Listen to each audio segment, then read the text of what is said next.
Alors, Wilfried Sengo va encore manquer à l'appel de Patrice Baumel.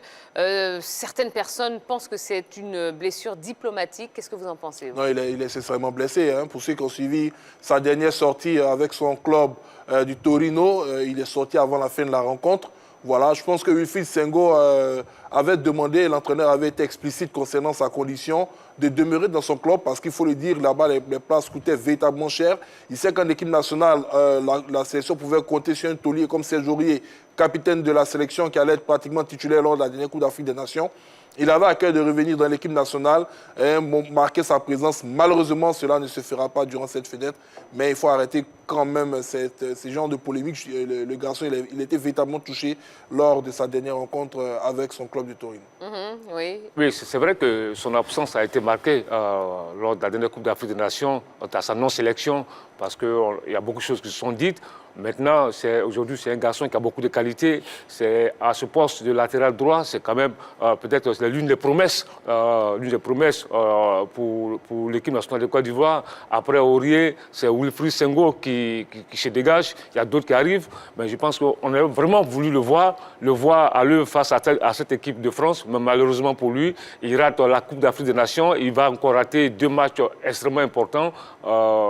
On espère qu'on va le récupérer après ces 2 matchs-là. mais on parle quand même de problèmes Sengo au sein de cette sélection.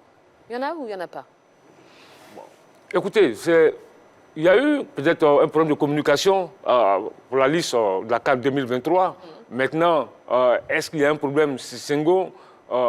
Franchement, ça va faire un peu de désordre s'il y a un problème Sengo. Parce qu'aujourd'hui, ce joueur-là, elle a doublé, quoi qu'on dise. Et d'aucuns même disent qu'il doit pouvoir jouer titulaire à la place de Serge Aurier. Bon, ça, les avis sont partagés, mais une chose est certaine, on constate que ce garçon-là, aujourd'hui, respire la grande forme. Il a beaucoup de qualités. Il fait une très belle saison avec Torino.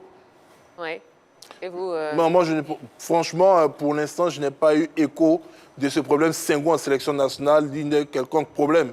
On a vu une équipe nationale qui est sortie de la Coupe d'Afrique des Nations, je dirais assez soudée quand même. C'est vrai qu'ils n'ont pas réalisé un parcours, à mon sens, assez honorable, parce qu'on aurait aimé voir les éléphants faire mieux que lors de la CAN 2019. Ils sont sortis en 8e de finale dans une rencontre qui leur était quand même assez abordable. Mais au sorti de cette compétition, il n'y a véritablement pas eu d'écho de problème au niveau de l'équipe nationale. Je ne pense pas qu'il y ait un problème Sengo.